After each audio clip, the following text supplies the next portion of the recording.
Namequest, a story by Toby Wacker, 2011. The rabbit burst from cover, almost beneath his hooves. Ashiek startled and took off after it.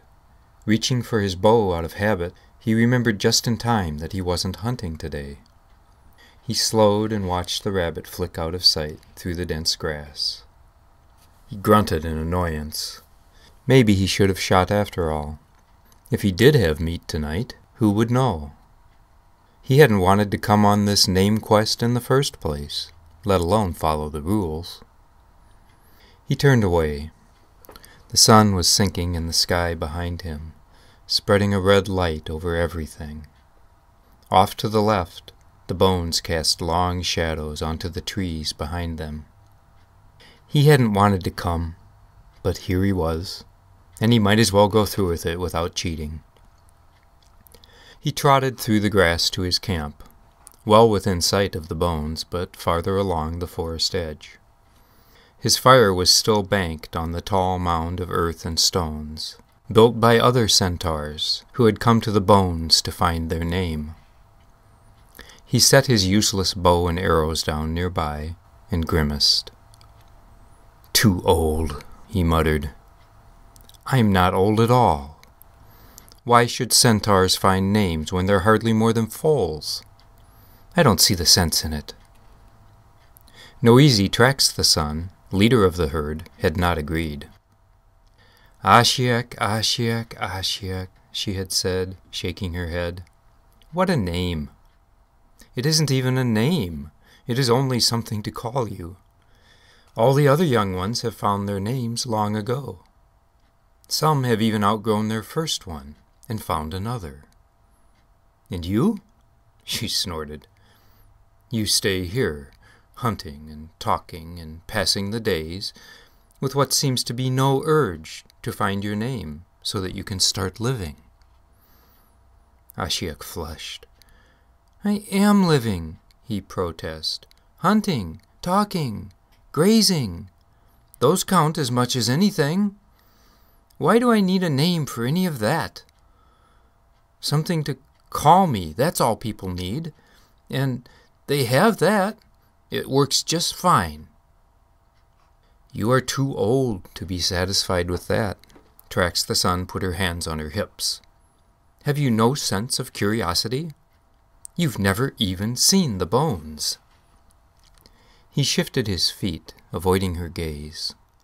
"Almost every day the herd moves somewhere else, and I see new places and things, rivers and forests and living creatures, much more interesting than old dead bones that we don't even know who or what they're from." "It isn't the same," she told him. "The bones have a magic of their own. If you'd ever been there, you'd know that." She looked him up and down. "But you haven't, and it doesn't look like you're going to without a bit of a push. There's no good talking any more about it. You, my boy, are going on a name quest. Consider it the will of the herd." She wheeled and cantered away, leaving Ashiek to stamp the ground in frustration. And now he was here, whether he liked it or not, almost at the bones. When it was full dark, Ashiek stood staring into his fire, chewing a handful of grass. It was the only food eaten by questers when they were this close to the bones. Anything else was said to dull the senses and make the mind less open to the bones' magic. He wasn't sure he wanted to be open to the bones' magic, but he had come this far. The journey here had taken only a day, which he supposed was lucky. Sometimes the herd was grazing many days distant from the bones when a centaur traveled to them for a name quest. Still, it was longer than he had ever spent alone before. Even at night, he was used to hearing the quiet stamps and whispers of the herd around him.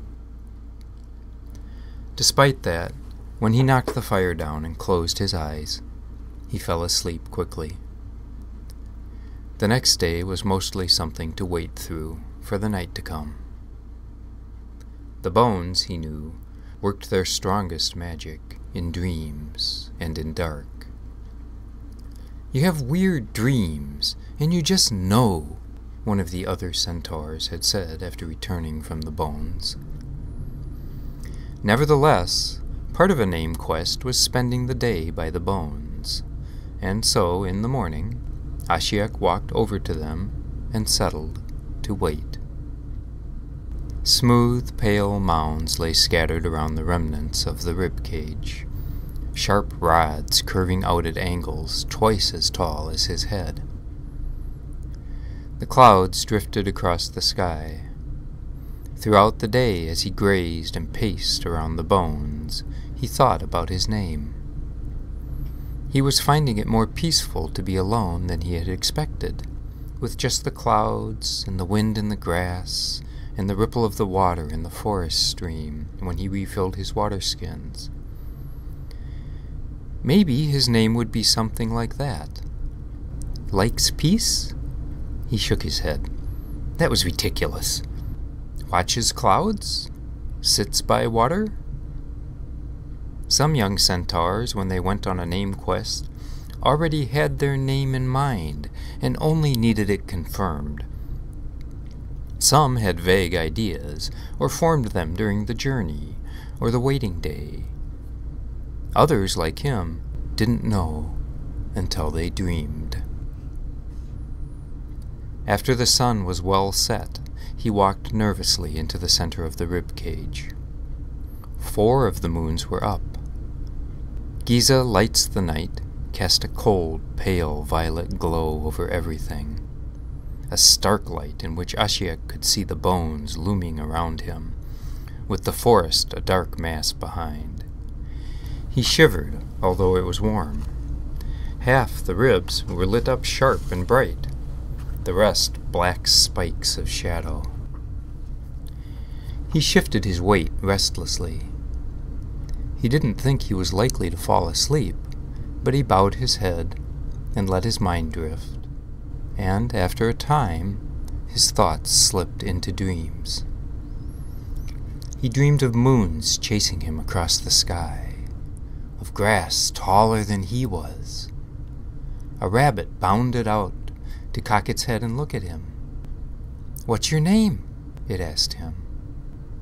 Before he could answer, he heard mocking laughter, and a wood sprite sprang into view.